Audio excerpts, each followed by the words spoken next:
In this video, I'm going to be customizing this Mercedes-Benz 500e. I'll be explaining every step of the process, so by the end of the video, you should be able to make your very own custom Hot Wheel. So starting off, the first thing we need to do is remove these rivets. To do so, we're going to need a drill with a 3/16 drill bit.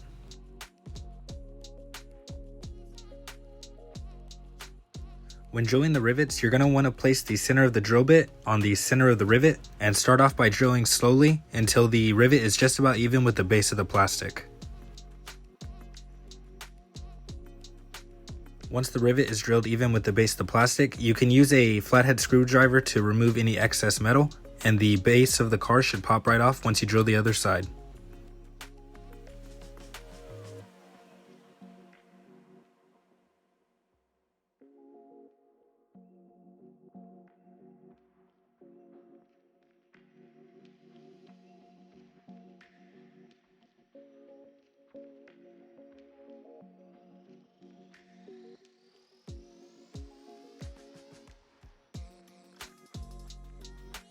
If you drilled the rivets correctly, the base should pop off pretty easily. You can also use a flathead screwdriver like I'm doing here to help you pop the base off.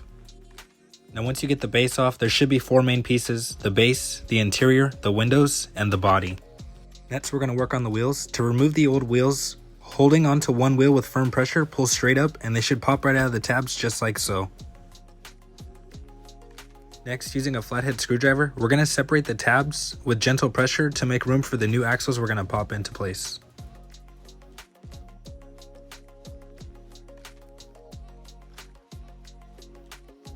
Once separated, they should look something just like this, just enough room to get a new axle popped in there. And here you can see me doing the same process to the other side. Next, using a low grit sandpaper like 220, I'm going to sand the base of the car just a little bit because I plan on adding some camber to make the car sit just a little bit lower.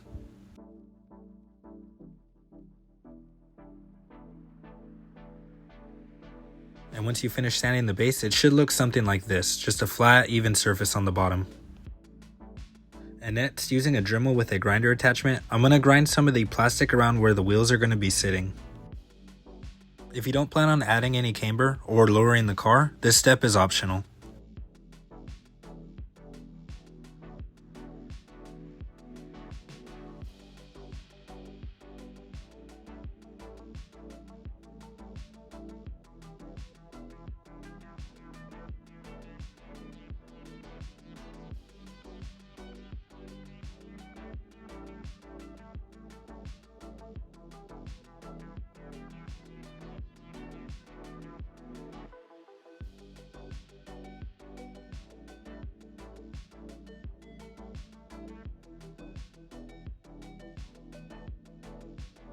Once you finish grinding the area around the wheel, it should look something like this, and you're just going to want to repeat with all four sides.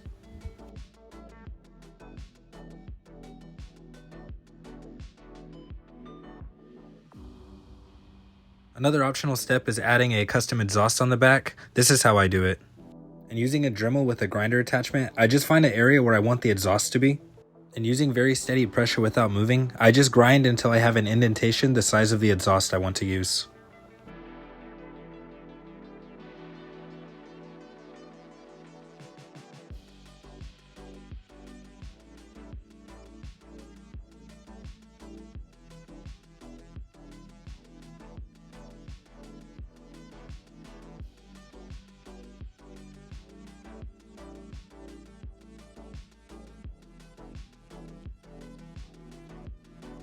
And once you're done grinding, it should look something like this.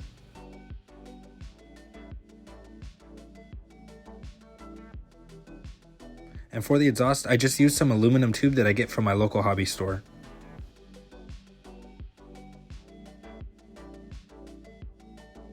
And this here is what the packaging for the aluminum tube looks like. The size that I'm using here is 1/8 of an inch.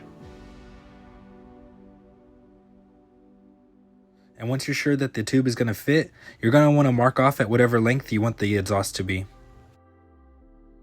The tool that I'm using here is a miniature pipe cutter. I also got this at my local hobby store. It was in the same section that they sell the aluminum tubes at.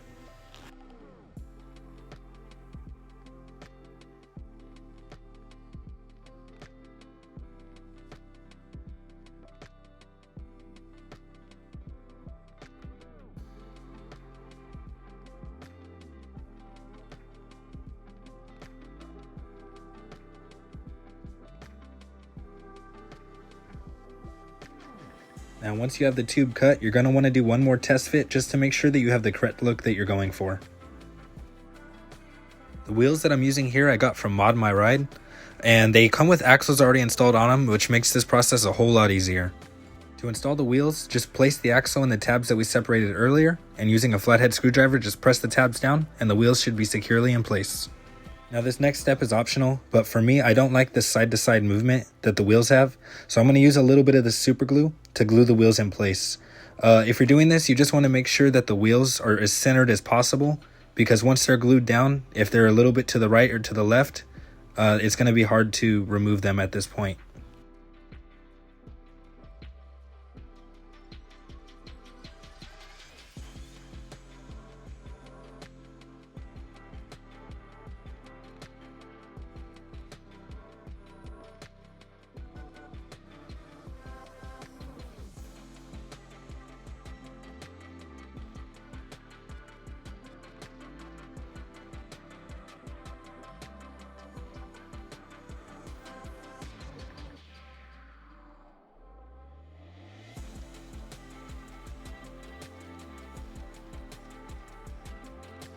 Another optional step is adding camber.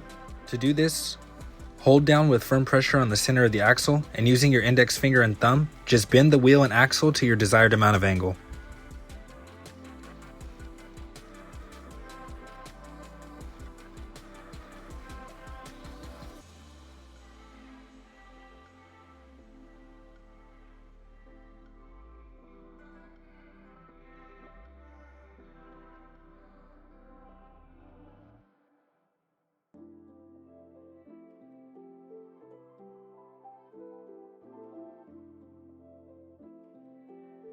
After you install your wheels and add any fitment or camber, you always want to check to make sure the car rolls. Here you can see me checking every wheel just to make sure that nothing's stopping them from rolling.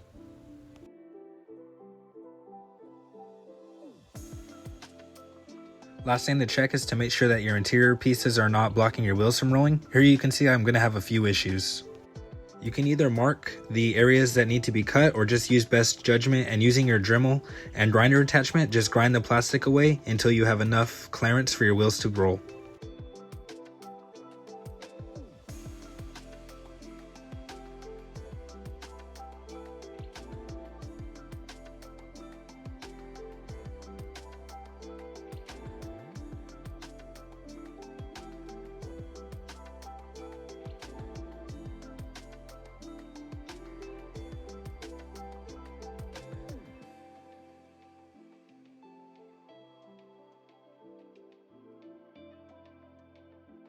And once you're done, just ensure the wheel rolls and repeat with the remaining 3 sides.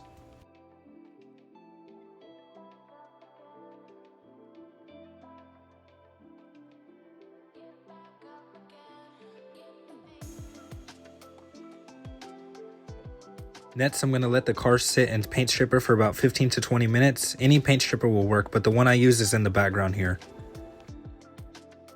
Once the car is sat in paint stripper for a while, the paint should come off fairly easy, and using a Q-tip, I like to scrape off as much excess paint stripper as I can before I take it outside and wash the rest off with a hose.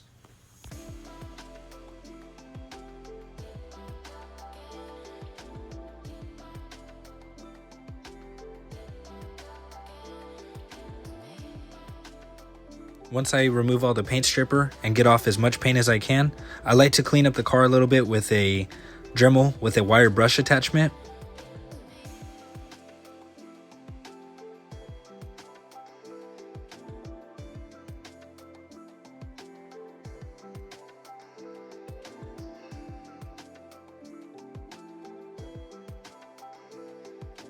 And once you're done cleaning up with the wire brush, it should look a little something like this. Now it's ready for paint.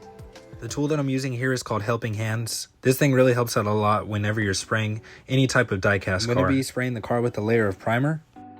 I'm going to spray 2 to 3 coats of primer, letting it sit 15 to 20 minutes between coats, and letting it dry for about an hour before I spray my base coat on.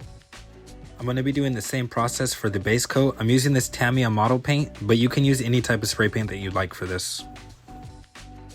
And if you followed those steps correctly, your car should come out a little something like this. Really nice and smooth paint. Another optional step is adding water slide decals. The decals that I'm using here I got from Mod My Ride.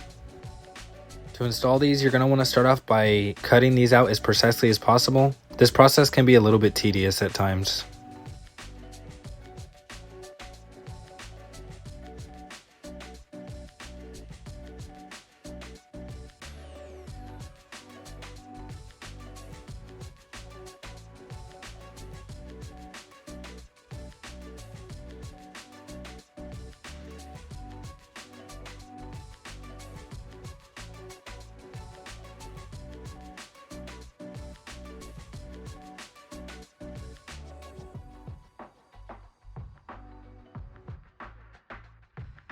Now when you're ready to apply these, you just want to check to make sure that the design is going to fit in the area you would like. If you need to do some trimming, this is the time to do it. Next, you're going to want to soak the design in room temperature water for about 10 to 15 seconds. Wet the area you're going to apply it to, and the decal should slide right off the paper. Now you're going to have about up to a minute to move the design into your desired area and touch up any air bubbles. I like to use a Q-tip to help smooth this design out and get out any air bubbles or imperfections the decal might have.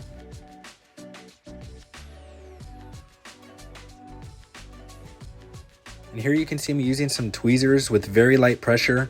This is to help the decal adhere to the body lines of the car. And now you're just going to want to repeat that process with the remaining decals. I'm also going to be installing headlight and taillight decals, as you'll see here in a second. The process for those is the exact same as well.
Here I'm using a liquid chrome mirror effect paint pen.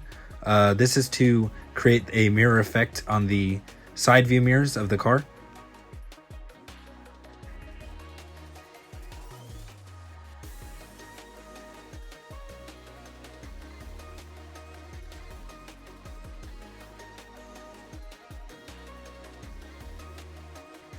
Now I wanted to go for a tinted look on this car, so using a paint pen, you're just going to want to paint the insides of the windows, and once it dries, it should give a nice tinted look on the outside of the vehicle.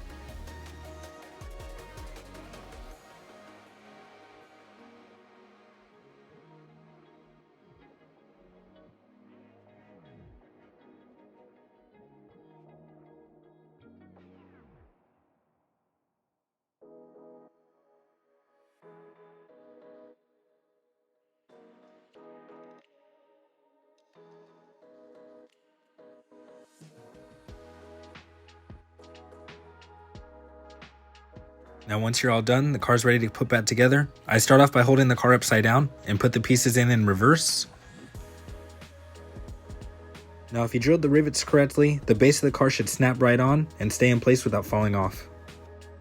Now if you want to ensure the base stays on and never comes off, you can add a couple drops of super glue like I'm doing here.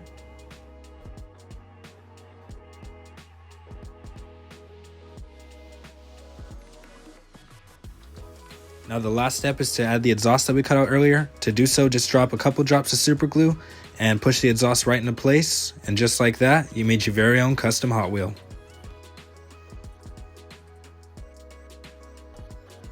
If you guys found this video helpful or entertaining, please leave a like or a comment down below.